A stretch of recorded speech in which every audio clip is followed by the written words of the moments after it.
1840, pero mucho antes ya se hablaba del ozono, y él le coloca también lo que también era conocido como oseín, del griego oseín, ya los griegos también lo conocían, que significa oler, un olor fuerte, un olor peculiar. Y lo que hace aquí el químico es que, motivado de cómo esto estaba en la naturaleza y los rayos cómo pasaban a la estratosfera y cómo había concentración, inventa lo que se llama el paso de un oxígeno a través de unos electrodos donde le da calor y se rompen las moléculas, y paralelamente sale ahí ozono y sale también oxígeno. ¿Por qué? Porque no todo rompe estas moléculas. Y es por eso que ahí se inventa una forma de hacer ozono parecido, igual en concentración, igual en fórmula que que en la atmósfera, y forman el primer ozonizador. Claro, no es este, pero forman el primero, sino esta es la base, si hablamos acá, es la base principalmente de la formación de ozono en, en estas máquinas, que en la actualidad encontramos de que hay diferentes tipos, diferentes formas, pero es igual a al principio de lo que hace la naturaleza, sino que aquí se usa el oxígeno puro, que va del 95 al 99% de oxígeno, y genera solamente el 5 al 0,5% de ozono.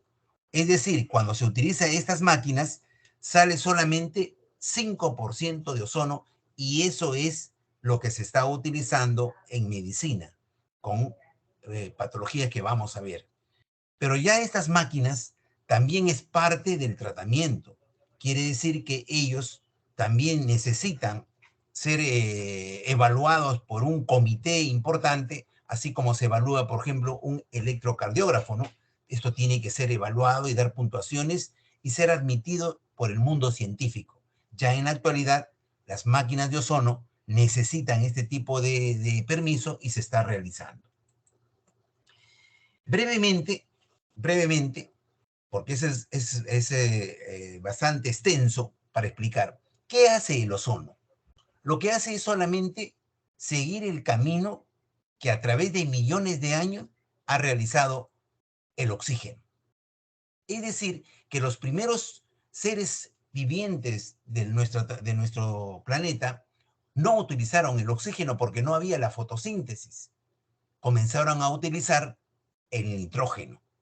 Y al utilizar el nitrógeno, pero ¿para qué utilizaban? Para al final tener energía, y esta energía para poder desplazarse y hacer sus trabajos, desde la parte interna hasta la parte externa, es decir, intracelular o extracelular, en estos primeros seres vivientes. A través de la evolución de millones de años, estos organismos comenzó ya la producción del oxígeno a través de la fotosíntesis. Entonces estos organismos aprenden a utilizar el oxígeno. ¿Pero por qué aprenden? Porque utilizan para realizar la energía en menos pasos bioquímicos, y forman en mayor velocidad la energía. Por lo tanto, en esta función comienzan a utilizar el oxígeno y aprenden a utilizar el oxígeno. Pero el oxígeno, por su nombre, es oxidante mismo. Y al ser oxidante, este organismo también se defiende frente a esta agresión del oxígeno, porque el oxígeno da vida y también elimina la vida, depende de la cantidad de la concentración. Por eso viene incluso la misma hipoxia. En ese sentido, este organismo comienza a utilizar el oxígeno, pero también a su vez aprende a defenderse del oxígeno. Y esto lo hace a través de millones de años, y ahora es lo que nosotros utilizamos. Nosotros utilizamos el oxígeno para, para nuestra vida. Por lo tanto, este oxígeno entra, como habíamos dicho, a través de nuestro sistema respiratorio, y al entrar en el sistema respiratorio entra a las mitocondrias, y en el ciclo de Krebs genera la energía, principalmente lo que es el punto. Y al generar la energía, genera el trabajo. Pero como parte de ese ciclo de Krebs, nosotros encontramos que forma el hidrógeno. Y el hidrógeno es un radical libre. Y este radical libre es bueno hasta una cierta concentración porque nos defiende frente a los gérmenes. Pero cuando se pasa de concentración, cuando aumenta esta concentración o estos radicales libres, esto es un elemento en el cual nuestro organismo se defiende. O sea, la presencia de estos radicales libres hace que se defienda. ¿Y cómo se defiende? Mediante un sistema antioxidante. Y este sistema antioxidante crea las famosas enzimas, y estas enzimas hacen de que siempre haya un equilibrio entre el oxígeno, lo que produce oxígeno y los elementos que neutraliza. Eso es en una forma muy general para hacer recordar a esta bioquímica que nos gusta a los clínicos y necesitamos saber de eso para saber, digamos, la parte de investigación y ver que esto es ciencia. En ese sentido, cuando viene acá el oxígeno, normalmente, y lo hace en forma rápida, este oxígeno lo primero que hace es una reacción con muchas especies. Reacciona con el cloro, reacciona con el bromo, reacciona con el nitrógeno mismo, reacciona con el hidrógeno. Entonces se van a llamar las especies reactivas del hidrógeno, especies reactivas del nitrógeno, etcétera, etcétera. Esto sucede diario en nuestras funciones normales y en las funciones patológicas. Entonces ahí se forma el superóxido, el hidroxilo, el alcoxilo, el hidrógeno sileno, el peróxido de hidrógeno, el agua oxigenada. Y al formarse esto es un radical libre. Y como es un radical libre, es bastante inestable. Y como es inestable, busca la estabilidad acoplándose a otra molécula, que al quitarle un electrón se convierte de nuevo en radical libre y se hace una cadena de esta reacción. Entonces, frente a esto, a esta cantidad de especies reactivas que a diario nosotros formamos por nuestro metabolismo, hace que esto incentive. La célula ya aprendió que hay la existencia de estos especies reactivas. Ya aprendió que se está oxidando. Ya aprendió que una mayor concentración va a hacer daño a la célula. Entonces el núcleo este es un informe mediante señalización. Y esta señalización hace de que forme el producto, el NRF, que es el que va a dar la actividad al sistema antioxidante también por señalización. Lo único que está diciendo, hay elementos que me están formando especies reactivas y acá está el sistema antioxidante. Entonces, nuestro organismo, frente a eso, forma el glutatión peroxidasa, tipo de glutatio, forma la transferasa, catalasa, el superóxido dismutasa. Y todo esto forma, ¿para qué? Para contrarrestar ¿a quién? A estas especies reactivas. ¿Para qué? Para tener un equilibrio de la oxidación-reducción. El famoso redox, que nosotros lo vemos en todas las patologías. Quiere decir que al entrar nuestro oxígeno, también se produce nuestro sistema antioxidante para neutralizar, entonces tenemos un estrés oxidativo. Conclusión, diariamente estamos formando esta acción de estrés oxidativo, ya sea en una forma general en patologías o en una forma local. Entonces, cuando el estrés oxidativo es leve a moderado, como lo tiene la mayoría en la cual no hay una patología adecuada, entonces quiere decir que ahí estamos en equilibrio, estamos en una homeostasis. Nuestro sistema antioxidante tiene la capacidad de neutralizar a la oxidación. Pero cuando la oxidación es mayor, por muchos motivos, por muchas patologías, ahí tenemos un estrés grave. Pero no necesariamente que la oxidación puede ser bastante.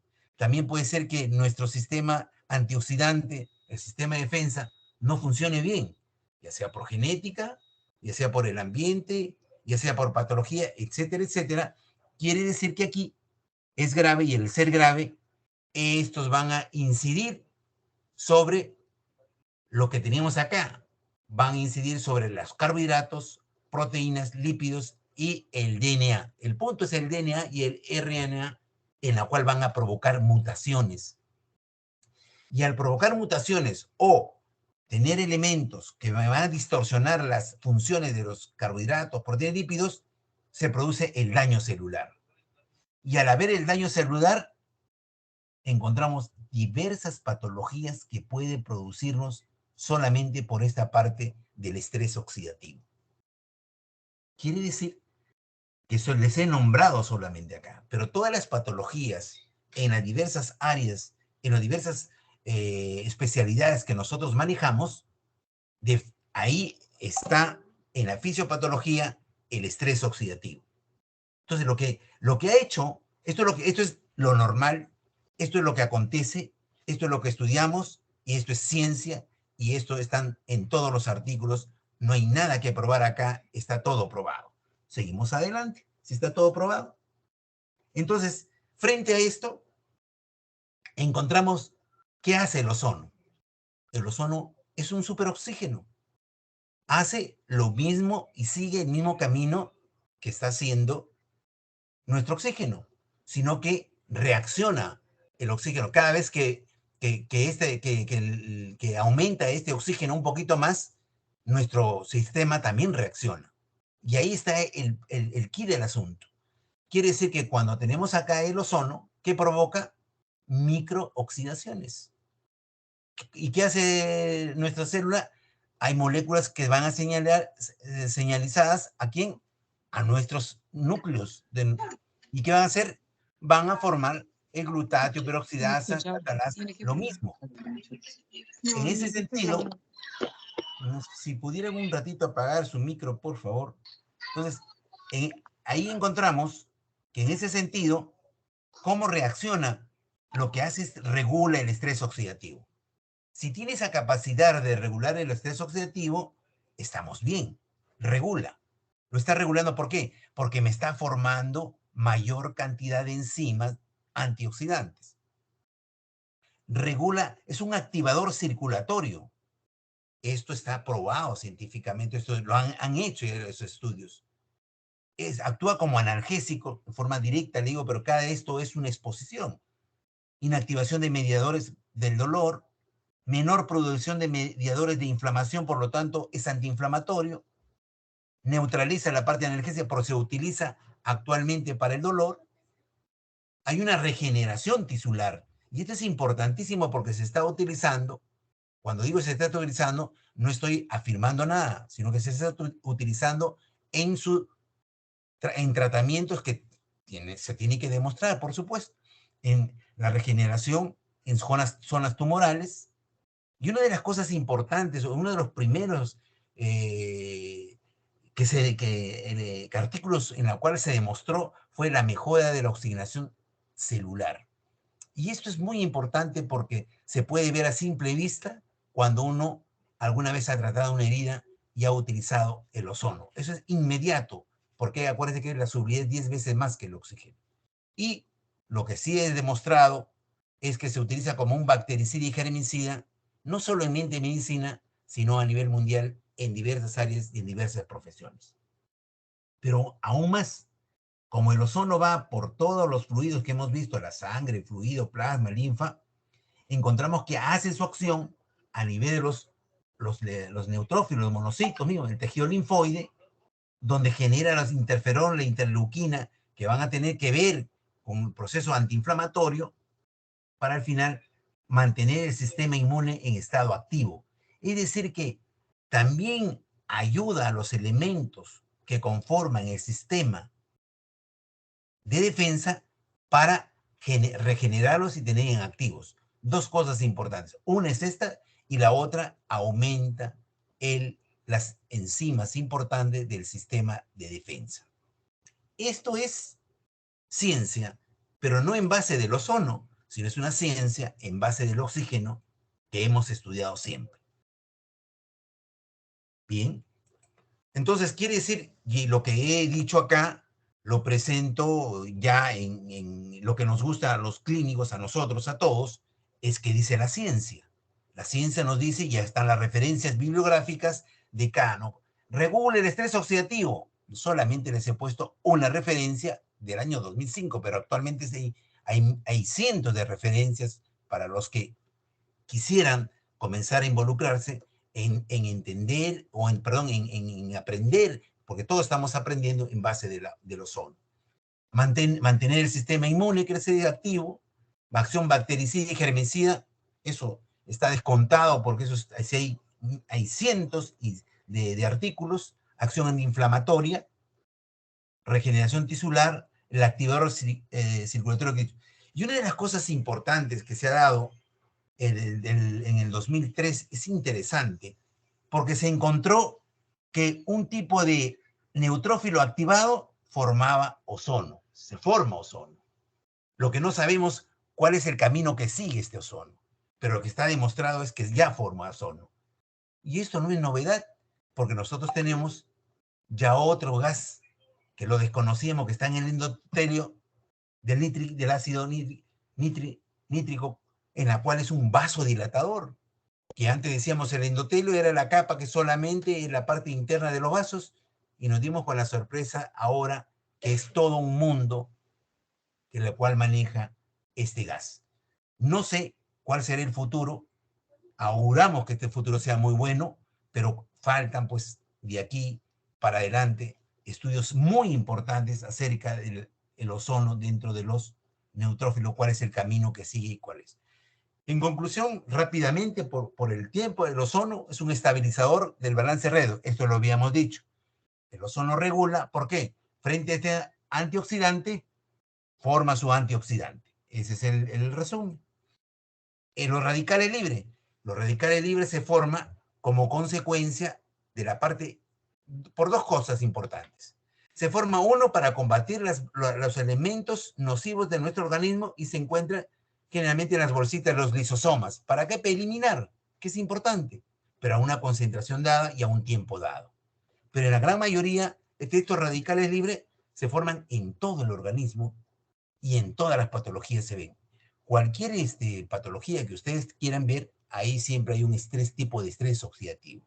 Y aquí tenemos pues en el intestino, en el ojo, en la catarata misma. La catarata, ustedes saben, la catarata está en el cristalino, y el cristalino es uno de los lugares que no necesita insulina para entrar por la concentración de glucosa, y la glucosa es como una parte para la generación de la catarata, y está metido ahí el estrés oxidativo local en esa zona. Ahí tenemos el riñón, el IRC, pulmón, etcétera, etcétera.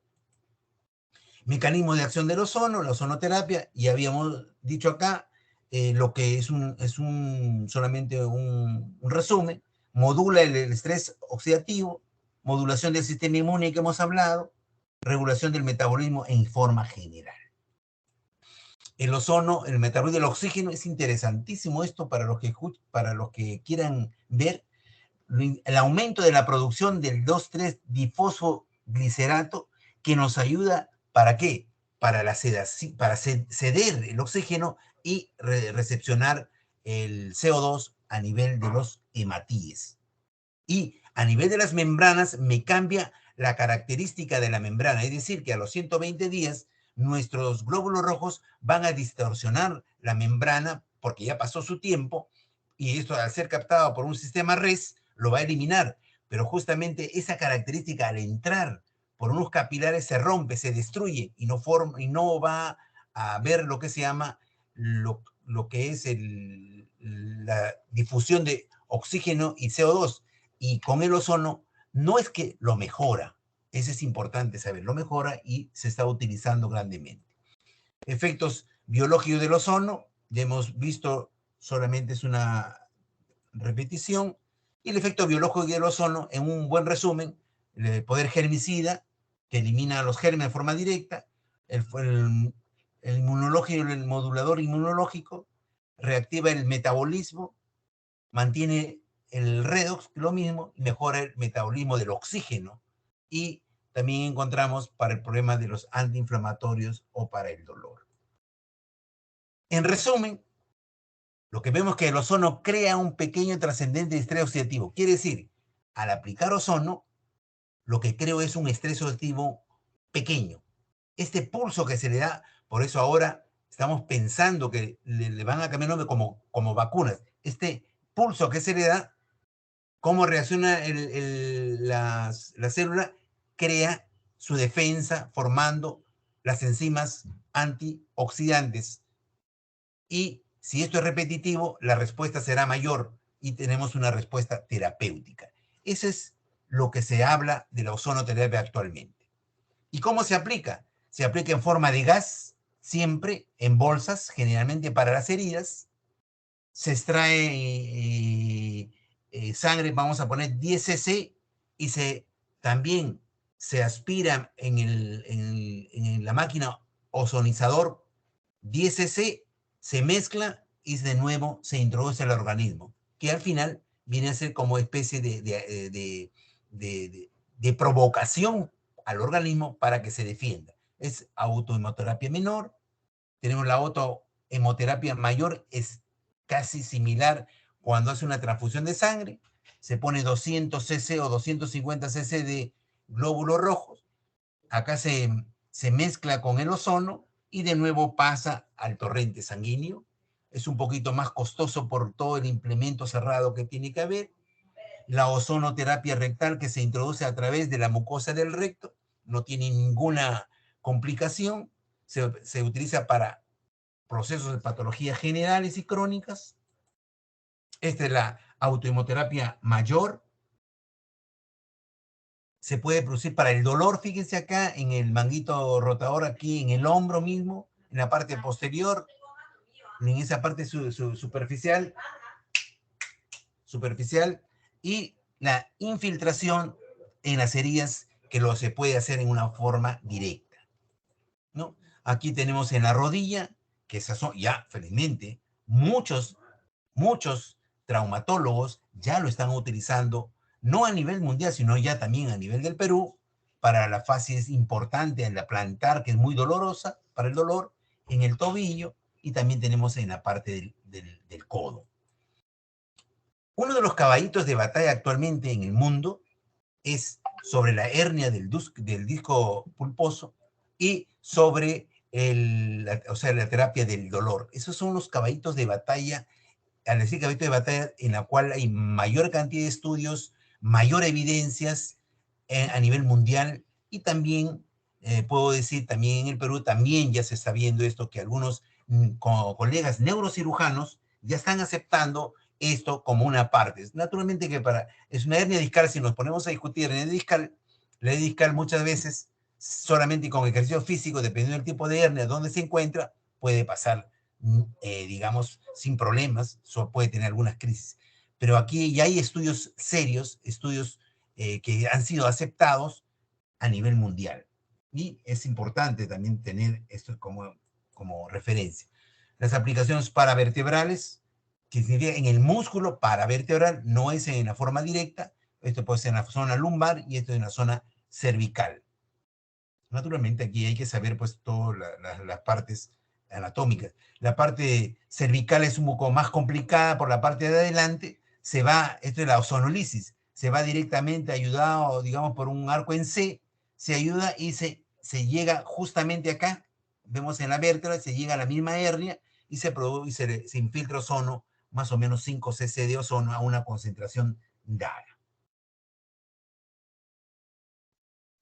Contraindicaciones de la ozonoterapia: como genera estrés oxidativo, entonces aquellas patologías donde se va a generar estrés oxidativo está contraindicado. La contraindicación es absoluta cuando falta pues esta enzima que me va a dar mayor cantidad de estrés oxidativo. Eso sí es la única absoluta. Ya aquí es más, pero son poquísimos. Es relativa en el hipertiroidismo, que hay un estrés, una trombocitopenia, estados convulsivos, infarto del miocardio, y la gestación, digamos, por ética misma, no se está produciendo, aunque hay estudios, digamos, que se están viendo ya algunas cosas importantes. También les nombro siempre la bibliografía, porque es importante esto ser sustentado. Efecto colateral de la ozonoterapia. Miren, esto es importante. La incidencia de los efectos adversos de la ozonoterapia sistémica de solo es 0.0007%, con náuseas, cefaleas y fatigas. Y en Cuba, donde no fue los primeros, pero sí ha habido todo un instituto, personalmente lo conozco, ahora está desactivado, más del tamaño del nuestro Revaliati, solamente ozono, con experiencia de 25 años, teniendo como mínimo una unidad ozonoterapia por cada provincia del país, solo se ha registrado efectos adversos ligeros.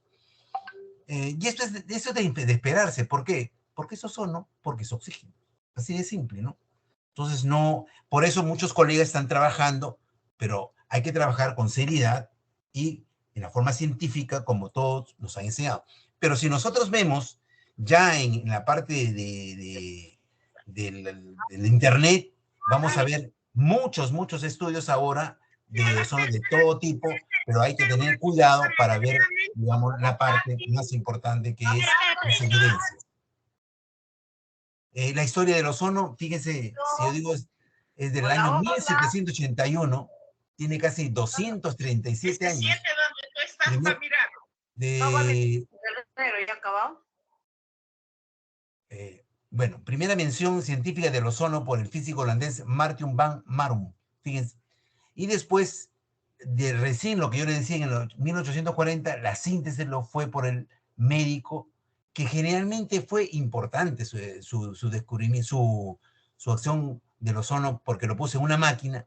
Pero fíjense que se construye la máquina y ya en la Primera Guerra Mundial, que es importante, acá vemos que en una forma casual, porque ya el ozono se comenzó a utilizar, y es más, fue aceptado por la medicina clásica de nosotros, fue aceptada, pero inmediatamente lo asociaron con la concentración, y esa concentración daba muerte, como todo fármaco, a mayor concentración. Entonces, por eso ahora siempre están viendo la utilización de una menor concentración a una máxima concentración.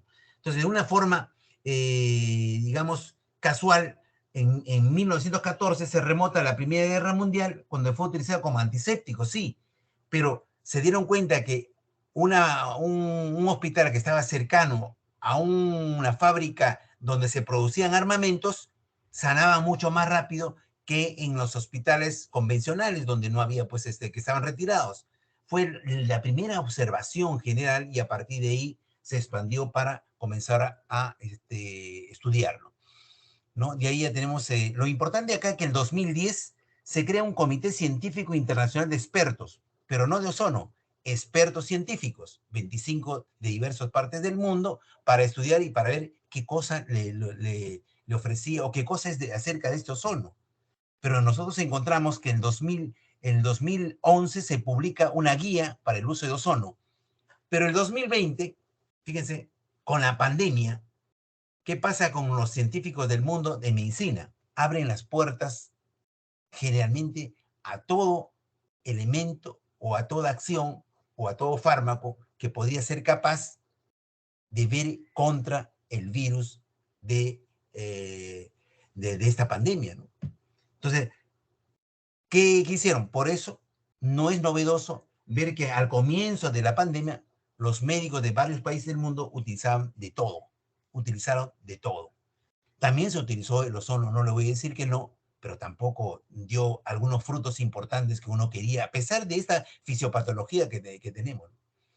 Es importante ver que el 2020, la aprobación y publicación de Declaración de Madrid en España sobre ozonoterapia, la primera edición de 2010, es muy interesante, como una guía importante, pero tampoco es aceptada a nivel de las esferas máximas de la medicina.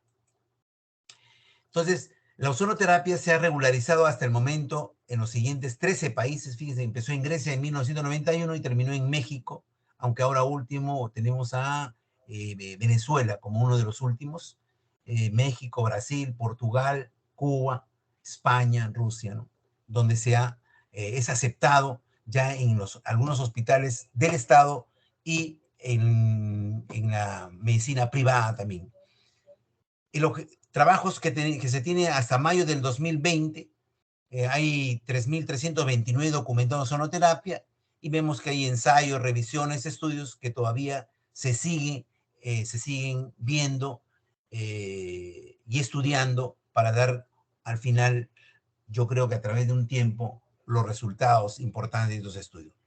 Actualmente se presentan multitud de ensayos clínicos y son numerosas las publicaciones que han sido indexadas a nivel mundial por diferentes grupos de trabajo.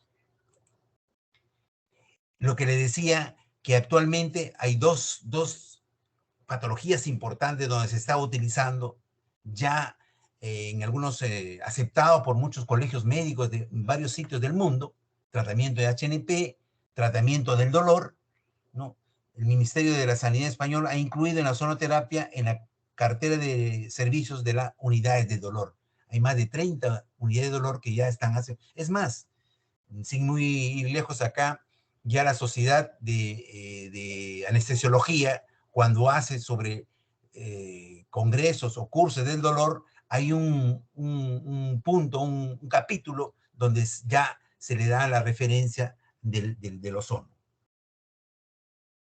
La ozonoterapia como tratamiento en pacientes de COVID, que yo les decía en el 2020, entonces se sacó toda la bibliografía mundial de acerca de todos los estudios que se hicieron en el 2020 acerca del COVID, que también se hizo en el Perú. Acuérdense, en el Perú también se hizo y tuvo que salir el Ministerio de Salud a pronunciarse y a decir que no se debe usar eso como parte de esta investigación. Se le hizo, solamente por mencionar. Entonces, cuando se hizo todo este estudio y se vio toda la bibliografía a nivel mundial, encontramos que los resultados, ¿no? El informe técnico de la OPS, quien publica dicho informe en su portal de la web, que dice, ¿no? Dice, evidencia de baja calidad disponible para otras infecciones víricas. La experiencia clínica en pacientes con COVID es aún limitada. Hasta la fecha, la elaboración del presente reporte breve no se cuenta con resultados de ensayos clínicos aleatorios y controlados que evalúan el uso en comparación, mejor dicho, es decir, con el uso de pacientes con COVID. O sea, es lo que nos dice, ¿no? La evidencia científica hasta el momento no es posible sostener técnicamente una recomendación a favor de la ozonoterapia en pacientes de COVID. La conclusión nos dice, no hemos encontrado algo a favor en el sentido de que esto debe ser para el tratamiento de COVID. Lo dice la bibliografía a nivel mundial de todos los estudios. ¿Y qué dice en el Perú? Dice, el Instituto de Evaluación Tecnológica de Salud e Investigación, Salud, fue en abril del 2018, porque ya se estaba hablando mucho de ozono. Entonces dijeron, bueno, ¿sabes qué? Necesitamos que los profesionales de salud, si tiene evidencia para recomendar el ozono o no. Igual ellos vieron solamente las guías de práctica clínica, revisiones sistémicas, ensayos clínicos, 71 referencias bibliográficas, y a las finales, ¿cuál es eso? En la recomendación, en sus conclusiones, la evidencia como alternativa del tratamiento es aún escasa y de baja calidad. O sea, ni siquiera como alternativa. Pero el ozono lo están viendo como parte de un tratamiento complementario. O sea, no, se complementa el tratamiento de fondo que tiene la medicina. No es un tratamiento alternativo que es en vez de.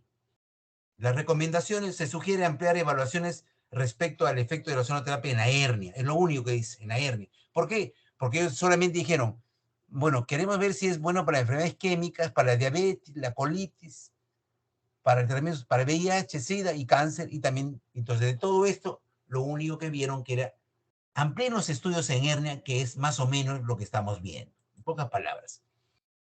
El Internet de Salud, en septiembre del 19 también, pero ahí ya vieron que es bueno para la mácula por la edad, rodilla en degeneración, osteoartritis, enfisema pulmonar, HNP.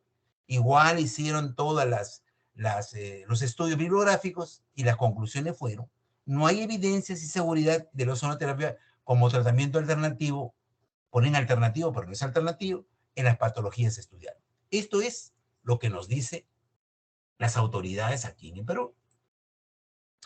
La Organización Panamericana de Salud, la OMS, también hace un estudio, pero ya es un estudio más amplio a nivel de sociedades, a nivel de colegios, a nivel de bibliografía, y al final dice, ¿no?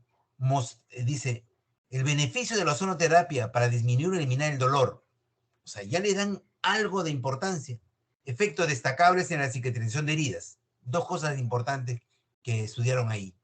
Estudiaron las heridas y le dieron ahí efectos destacables ahí. O sea, no le dicen que no sirve. Le dice, se supone que estoy mal. Beneficio de la ozonoterapia para disminuir el dolor. Entonces, hay dos elementos importantes y dentro de eso está la hernia, por supuesto. Entonces, lo que están viendo es tiempo para que sigan estudiando. Entonces, podemos concluir esto. El tratamiento de la ozonoterapia es complementario, ayudante o paliativo. Y se puede considerar es una herramienta más para el arsenal médico. La dosis fisiológica es importante, ¿no? La dosis es todo un campo que es importante. Se utiliza como un desinfectante de agua y esto se utiliza para las heridas. Generalmente se utiliza para el dolor general y hernias. Ya está, han dado luz verde para seguir estudiando y probablemente seguir viendo de forma científica. No está exenta de posibles efectos secundarios. De todas maneras, lo consideran como un fármaco y hay que respetar eso, pero haciendo todos los elementos de bioseguridad, no hay por qué temer el tratamiento, perdón, el uso. Y la molécula de ozono es sintetizada también en vivo, lo que yo les había comentado, por neutrófilos activados.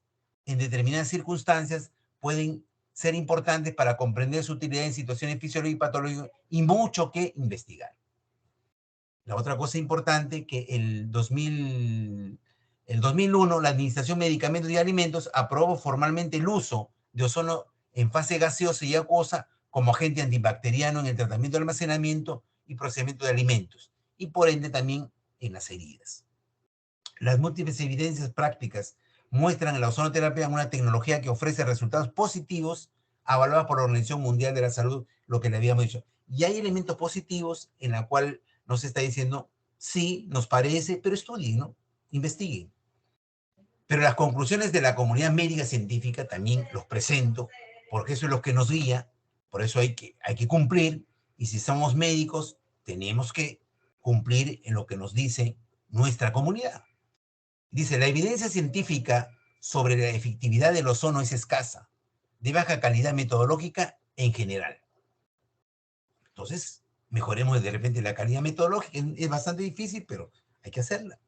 A la fecha, en ninguna de las áreas en las que se identificó el estudio clínico publicado existen pruebas suficientes de eficacia o efectividad como para recomendarla como terapia de rutina. De rutina, pero no dice que puede ser una complementaria. O sea, de rutina significa que ya está aprobado por todos. La FDA en el 19 señala los beneficios de la ozonomedicina aún no están comprobados. Pero existen beneficios, pero no están comprobados. La recomendación es promover la ejecución de ensayos clínicos aleatorios de poder suficiente, con enmascaramientos adecuados a medida que resultados clínicos objetivos. Es muy difícil hacer pues, un tipo de ensayo por mucha característica de las patologías. Y otra de las cosas que sí se acepta es una baja toxicidad y efectos adversos. Eso sí, está oleado y sacramentado. La ozonoterapia basada en evidencias sobre desinfección de agua ha recibido amplio consenso. Todas las gaseosas del mundo lo desinfectan, principalmente con ozono. Y la Declaración de Madrid sobre ozonoterapia es un organismo neutral y serio en los estudios sobre ozonoterapia, que es lo que le ha comenzado a dar mayor seriedad a este tipo de tratamiento. Bueno, creo que he cumplido en el tiempo le agradezco esta pequeña ponencia porque en cada capítulo hay que discutir, pero creo que nos queda la reflexión de no cerrarle las puertas. Quizás muchos cierran las puertas desde el punto de vista que no es como un fármaco que me va a dar, digamos, utilidades, porque este sería un fármaco bastante económico, ¿no? Y hay que seguir profundizándonos a los que hacen la ozonoterapia y tomarlo en una forma seria y aceptar solamente cuando esto ya está probado. Pero si miramos atrás de la historia, la mayoría de fármacos y la mayoría de patologías demoraron muchos años en dar credibilidad a la ciencia misma y poder utilizarlo. Un ejemplo muy práctico es incluso la transfusión sanguínea. Desde que se inició pasaron muchos periodos muy largos para ser aceptado por el nivel de la comunidad mundial. Muchas gracias por su atención. No sé si tienen alguna pregunta. Bueno, te agradecemos, Henry, por la brillante presentación. Digamos que es un ejemplo también de la medicina basada en evidencias, pues nos has alcanzado realmente mucha evidencia reciente de cómo se va ganando la confianza en esta opción de terapéutica, digamos, paliativa en muchos casos, ¿no? Y sobre todo en el tema de analgesia. Quisiera que nos pudieses compartir tu experiencia personal en el manejo de ozono, ¿no? Digamos, en qué patologías lo has empleado, ¿pudieses comentar qué equipos disponemos para nuestro uso, para los colegas que quisieran incursionar en este tipo de terapia? ¿Dónde pueden capacitarse? ¿Qué tipo de equipos están disponibles en nuestro medio? ¿No? ¿Cuál es el costo de los insumos? ¿Y cuál es la experiencia tuya en el manejo de ozono? Muchas gracias, doctor, por su pregunta. Pensé que era una preguntita, pero son varias que hay que responderlas. Yo soy médico internista y dentro de la medicina interna me he dedicado a lo que es diabetes y pie diabético, y ahora me dedico más a pie diabético. Y dentro de pie diabético tuve la oportunidad de rotar por La Habana, Cuba, y en uno de los puntos me dijeron, tiene que rotar usted por ozonoterapia en pie diabético. Personalmente, estoy hablando hace 15 años, y personalmente no conocía nada del ozono, solamente la atmósfera. Le digo lo que yo conocía, pero no que se aplicaba en medicina, para nada. Y cuando llego a ese instituto, me doy con la sorpresa que el instituto era mucho más grande o parecido al terreno de nuestro, que les hablaba de Rebagliati, y para diversas patologías, ¿no? Pero en este caso solamente fui dado para las heridas.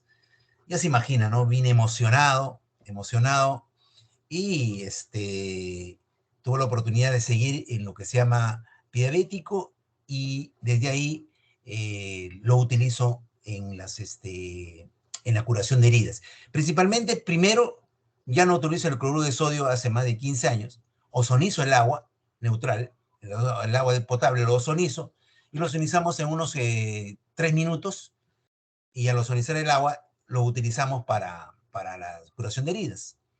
Es más, estamos utilizando cuando el paciente viene ya trajinado en diversos hospitales y tenemos la resistencia a los antibióticos, utilizamos a grandes concentraciones quizás tóxicas para dentro del organismo, pero como es en bolsa, lo utilizamos ahí en unos 40 minutos y nos ha dado resultados.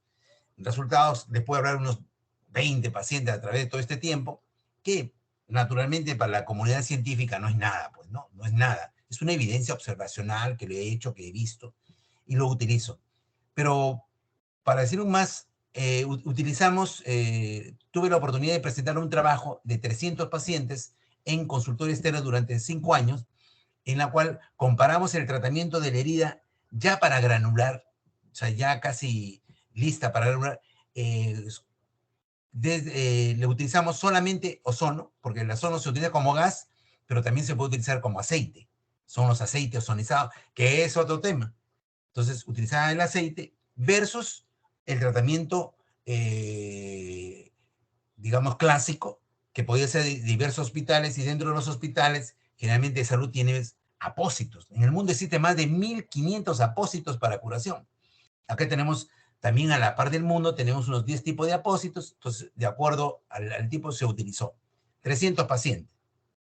Lo presentamos también en España, en, en un congreso lo presentamos. ¿Y cuál fue el resultado? El resultado fue interesante porque ambas poblaciones, las poblaciones de 150, ambas poblaciones curaron del pie diabético. Ambas curaron, ya sea con el tratamiento de ozono y ya sea con el tratamiento clásico, ortodoxo. Pero ¿cuál fue la diferencia? Que los que se trataron con ozono tuvieron 20 días en promedio menor tiempo, o sea, menor tiempo en curación, o sea, cicatrizaron más rápido, 20 días. Que de repente para unos dirán, bueno, son 20 días, pero los que hacemos pie diabético, 20 días es bastante desde el punto de vista económico y la posibilidad que se pueda complicar más. Eso fue un punto. Y el otro punto, los pacientes que utilizaron ozono se complicaron menos en las amputaciones locales. Es decir, si iba un paciente donde había que amputar un dedo, se quedaba solamente con ese ortejo solamente. Pero los que no usaron ozono sí podían complicarse a un segundo dedo o a un tercer dedo, incluso a los 5 dedos. Entonces, eso fue, digamos, el aporte que se le dio a ese congreso a nivel del estudio que se presentó. Se utiliza el ozono en unos ozonizadores que en el Perú también está, de acuerdo al mundo, usted puede encontrar un ozono desde 1.500 hasta $5.000, porque hay ozonos que son modernos desde el punto de vista de que le da las concentraciones ya establecidas, solamente son a botones, son automáticos, etcétera, etcétera. Pero tuve la suerte de conseguir yo un ozono de un peruano, felizmente, y hospedado en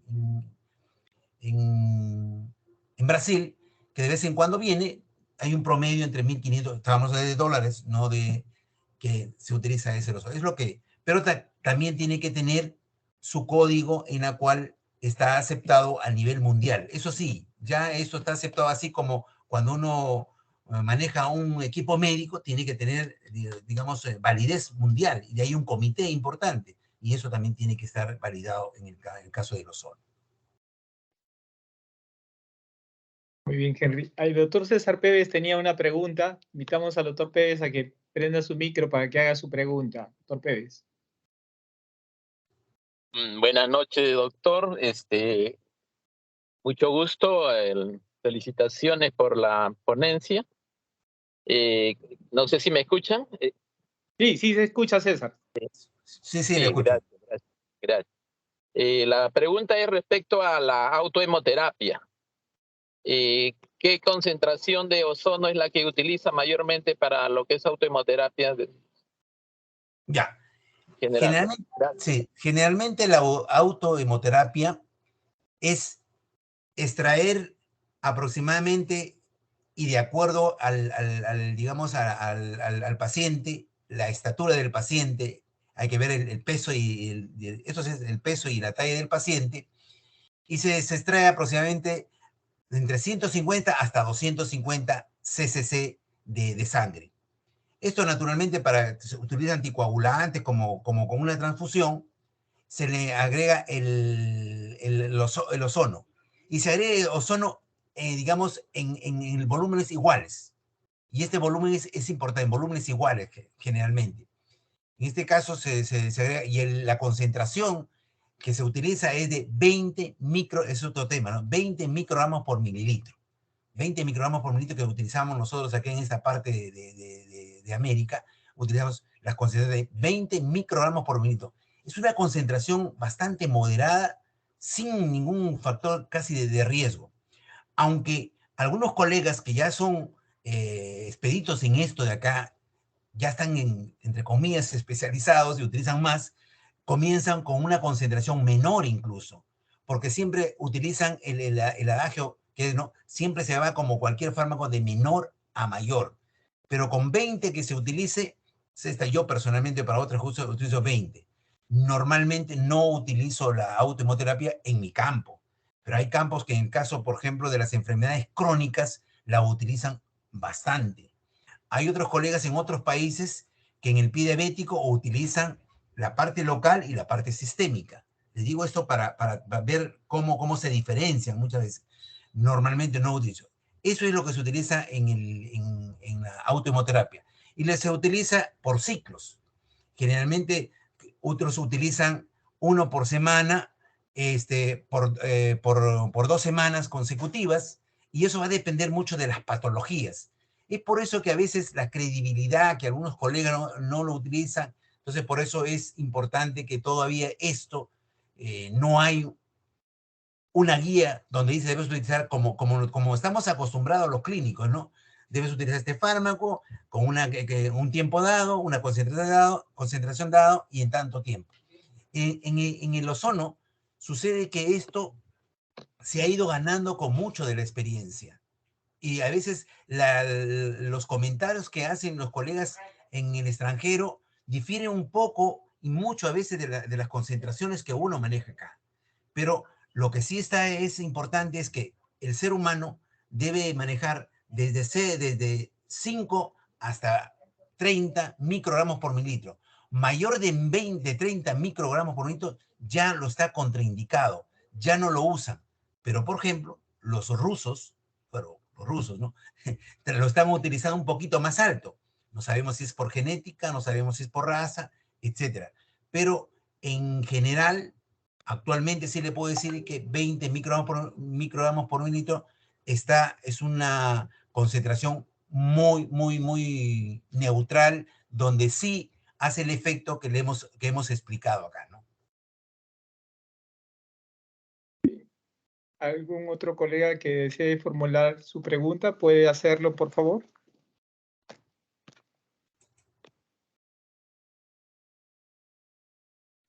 Mientras esperamos las siguientes preguntas, ¿cuál es digamos, la extensión de uso de ozonoterapia en nuestro país, doctor Mendoza? Bueno, en el Perú actualmente se ha avanzado bastante en relación a hace 15 años. Hace 15 años prácticamente era casi desconocido, ¿no? Actualmente ya se ha hecho cursos internacionales. El Perú tuvo la oportunidad en 2015 de hacer un curso internacional con 10 países mundiales. La Universidad de San Marcos dio la oportunidad también de hacerlo en la misma sede de San Marcos. Y se está haciendo también cursos y una universidad en nuestro medio ya aceptó de repente para el próximo mes o 2 meses más ya se va a hacer un diplomado de la ozonoterapia. Nuestros hospitales también no se han quedado. Uno de los primeros pioneros de los hospitales fue el hospital Rebagliati, ¿no?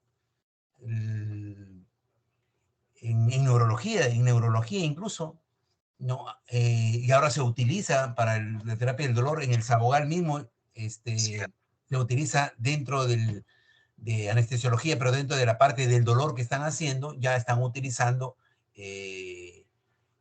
la ozonoterapia. Aquí eso no lo utiliza en forma clandestina, eso lo utiliza con el aval de las autoridades, que de alguna manera están ya siendo un poco más flexibles debido a la bibliografía y debido a las evidencias que hay en varias partes del mundo, ¿no?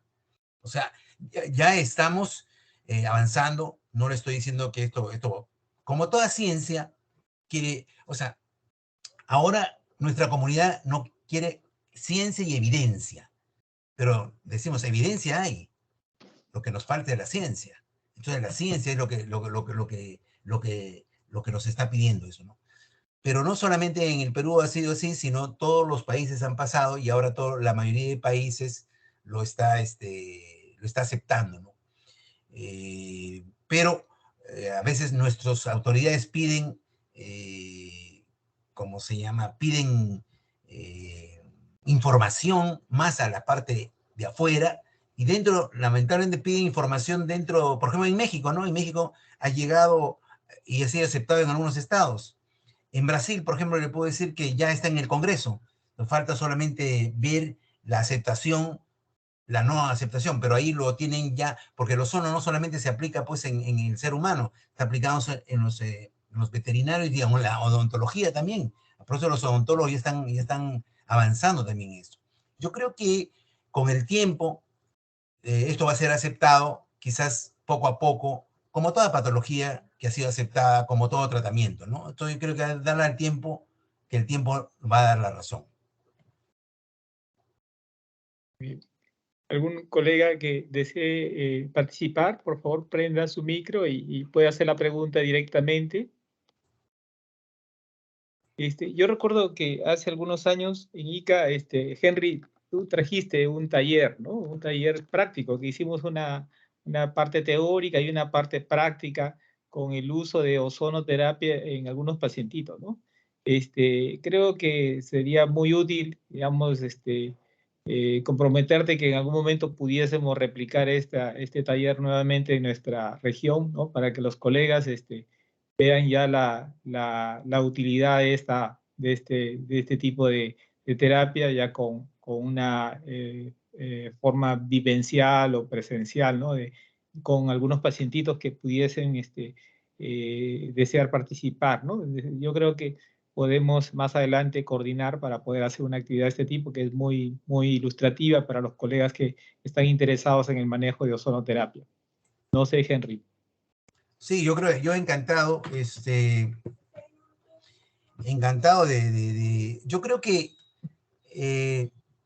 yo cuando lo traje esto, siempre la primera vez me quedó la interrogante, porque como todo clínico que somos nosotros, la gran mayoría de nuestros colegas son clínicos, pero cuando comenzamos a leer y especializarnos más en la fisiopatología y agarrar la bioquímica y cómo comenzó a ser aceptado esto, entonces un poco dar la credibilidad. Y también siempre yo he estado dudoso, pero yo hablo de lo que yo hago.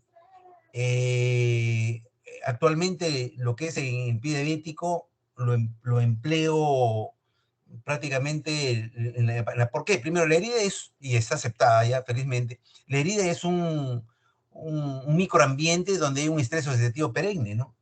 Entonces, lo empleamos como bolsa, lo empleamos como infiltrativo, agarramos una jeringa de 20 y hacemos en la parte periférica de las heridas y en las partes centrales.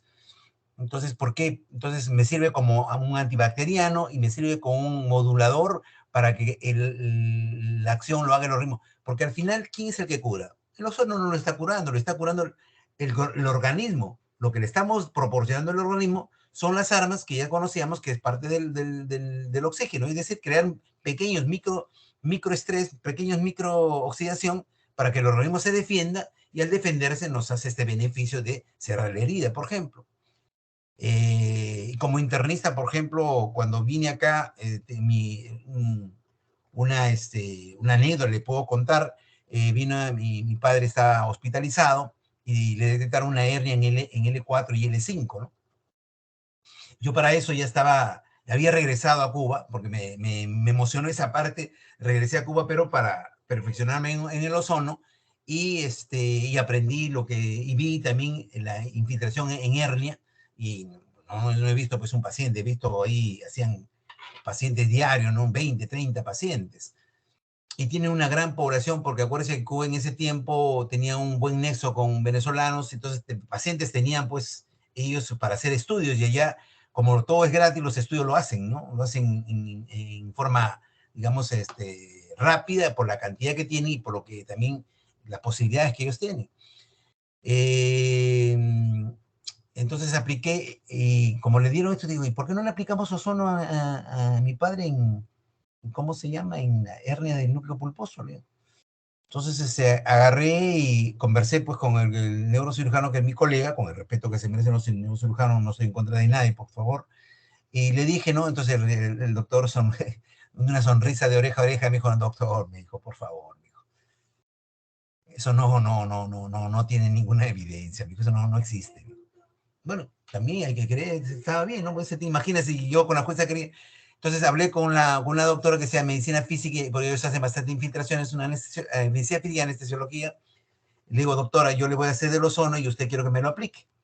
Entonces hicimos una dupla, llegamos ahí y ¿cómo se llama? Hicimos a mi padre el ozono, ¿no? Y es interesante porque como la neumonía, la imagen es la última en, ¿cómo se llama? En cambiar. Porque le tomamos en la placa, tenía el ozono una resonancia, teníamos el L4, L5, le tomamos de 6 meses y se veía todavía la imagen, un poco menos, pero se veía, ¿no? Entonces son cosas que se aprenden, pero nunca se operó, nunca se operó. Ahora, definitivamente solamente es una anécdota que se complementó con otra anécdota que usted lo conoce y lo puedo decir porque eso no es el doctor que nos acompaña, no ahora, el doctor Vidal. El doctor Vidal también tuvo su problema de hernia y también escuchó de él. Entonces, cuando nos toca a nosotros, usted sabe, como colegas, queremos pues en algunas cosas efectivas o menos invasivas, ¿no? Porque también pararse en ese momento se le hizo solo, y es más, se le hizo en sala, convenciendo al doctor, al radiólogo intervencionista. Digo, doctor, usted llegue nomás ahí y el otro es mío, le digo, llames, porque le dio también del ozono, entonces le hicimos 5 cc y hasta ahora el doctor no tiene problemas de esa magnitud. Ha tenido algunas cositas por el peso y esa cosa, pero de esa magnitud no ha tenido el recrudecimiento de esa parte, ¿no? Entonces, lo que usted me dice es evidencia. Yo, ahora que ya poco a poco vamos a volver a ser presencial, encantado de volver a mi tierra, a Ica, y dar, pues, digamos, y conversar sobre todo con los colegas, ¿no? Aquí hay muchos colegas que podemos estar, no en contra, sino no podemos creer en esto por qué motivo. No se trata de convencer a nadie, sino que cada uno, en su diversa especialidad, dar un poquito de flexibilidad y decir, ¿será verdad?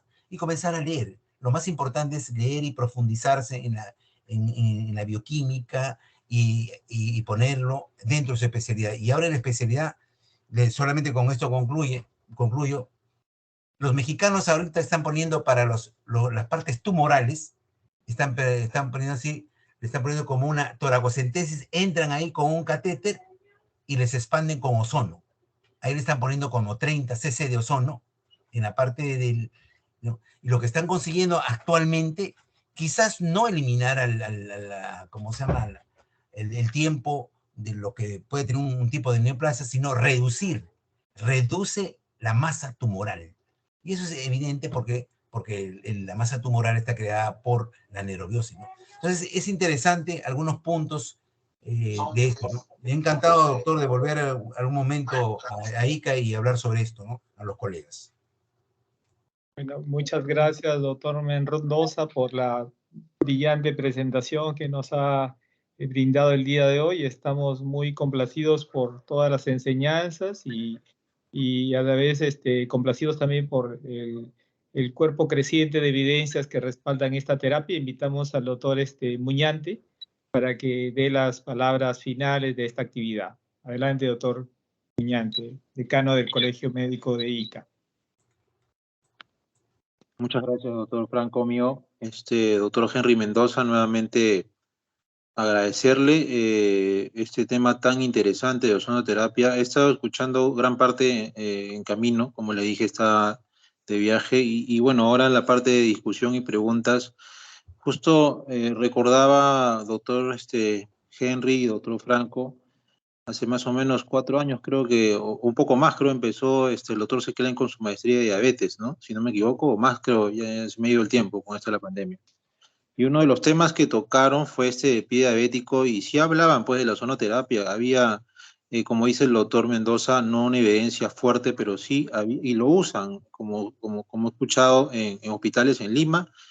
Creo que en caso del MINSA lo están usando, no sé si me equivoco, en el Cayetano Heredia, si no me equivoco, ¿no? En su unidad de pie diabético.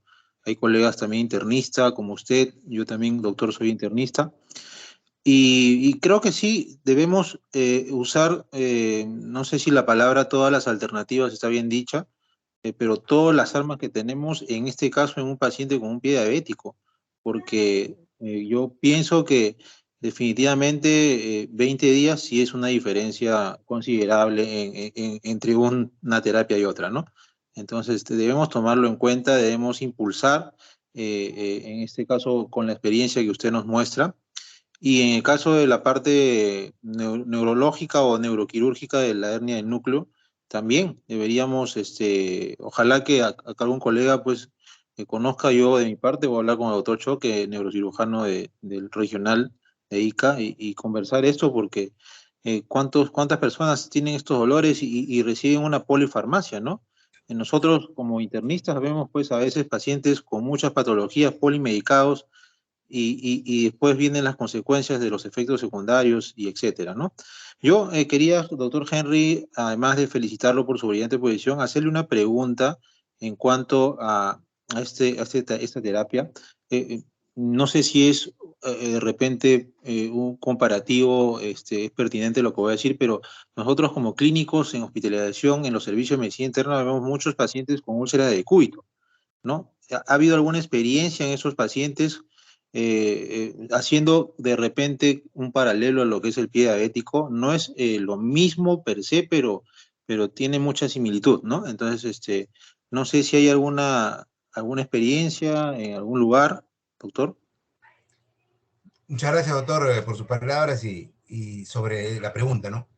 Doctor, usted sabe que curando o tratando de ver la cicatrización en pie diabético, cualquier herida es una sonrisa al lado del pie diabético. Cualquier herida. Es una sonrisa ¿en qué sentido?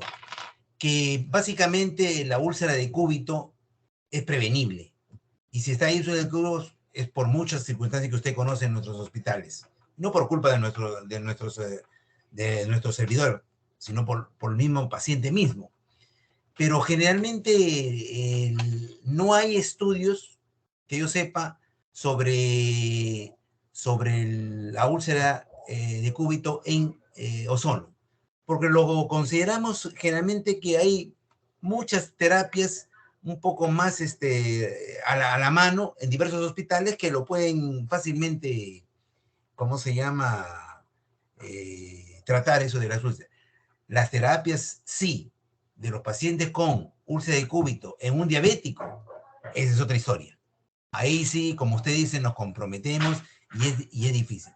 Entonces, ahí lo que se hace generalmente es el tratamiento, más que todo, se utiliza férulas. Estamos utilizando más las férulas, los apósitos, digamos, para tratar de ver dónde es el problema. Si el problema es, generalmente lo que más tenemos es la parte del sacro y del coxis, ¿no? Entonces, ahí sí. Entonces, ahí sí hemos hecho un tratamiento interesante con respecto, utilizando la descarga, ¿no? La descarga del sacro. Así como utilizamos en el pie, utilizamos descarga para que descanse buenamente hasta cuando duerme esa parte de la herida. Y ahí limpiamos como cualquier... Y no curamos todos los días. Se debe curar en un hospital. Yo creo que 3 veces es bastante. 3 veces es bastante cuando la herida está bien. Cuando la herida es complicada, naturalmente los 2, 3 primeros días es importante una limpieza quirúrgica. Son 3 días y después lo ponemos 2 días y lo utilizamos ahí, utilizamos el aceite ozonizado. El aceite ozonizado lo utilizamos, dependiendo de la extensión de la úlcera, usamos 4 o 5 gotas y de ahí le ponemos una gasita furacinada para que no absorba la gasa y ponemos la gasa pues solamente como lo que decía, con la descarga, sin utilizar mucho los esparadrapos, porque incluso los esparadrapos hacen problema en la piel de los pacientes porque se macera mucho la piel que circunscribe a la herida con respecto a los pacientes diabéticos. Estoy hablando solamente de diabéticos. En los pacientes que no son diabéticos, doctor, creo que en diversos hospitales lo manejamos bien y van bastante bien, porque incluso van hasta de alta y ya se complementan en la casa, ¿no? Sino que hay que tener bastante cuidado en las úlceras de los pacientes diabéticos. Eso sí es importante. Más aún si esta depresión es en el talón. Y acá quiero hacer una aclaración y es importante. Cuando una úlcera de decúbito de un paciente si se forma en el talón, ya no es úlcera de decúbito, es un pie diabético. Y hay que tratarlo como pie diabético. No hay que hacer esa diferencia, no sé si esa diferencia, no, esta es una úlcera de decúbito. No. La fisiopatología me dice que es un pie diabético. ¿Por qué? Porque lo que ha ocasionado es el trauma de esa posición.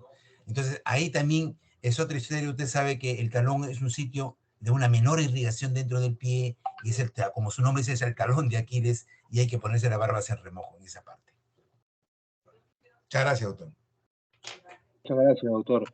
En realidad es un tema muy interesante y muy amplio, ¿no? Tiene muchas, digamos, vamos a decirle, muchos usos en distintas, por lo que veo, especialidades. Y yo estoy seguro que dentro de pronto va a dar mucho que hablar.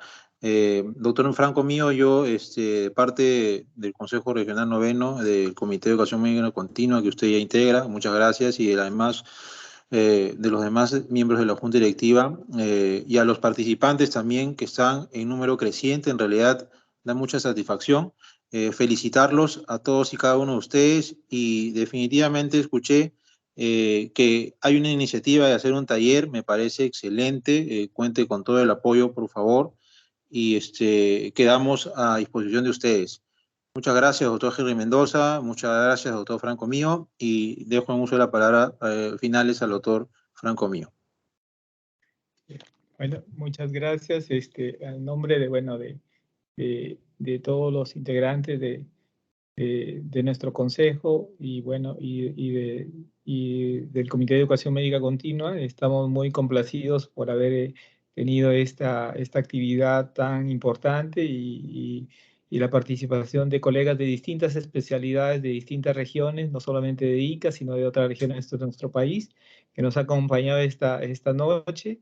Y creo que todos salimos enriquecidos con esta actividad. Los invitamos a seguir acompañando las actividades del Consejo Regional 9, el Comité de Educación Médica Continua, que son muchas las que han programado para este año. Hay muchas cosas interesantes que pueden seguirnos a través del Face del Consejo. Y ya extendernos un poquito a saludarlos por el Día de la Madre. Entiendo que nuestro Consejo tiene una actividad para mañana programada y hacerle el saludo a todas nuestras madres médicas de nuestra región y de todo nuestro país. Muchas gracias, doctor Mendoza, por la participación y gracias al doctor Muñante por el apoyo decidido de su junta directiva a las actividades académicas de nuestra región. Ok, muchas gracias, doctor.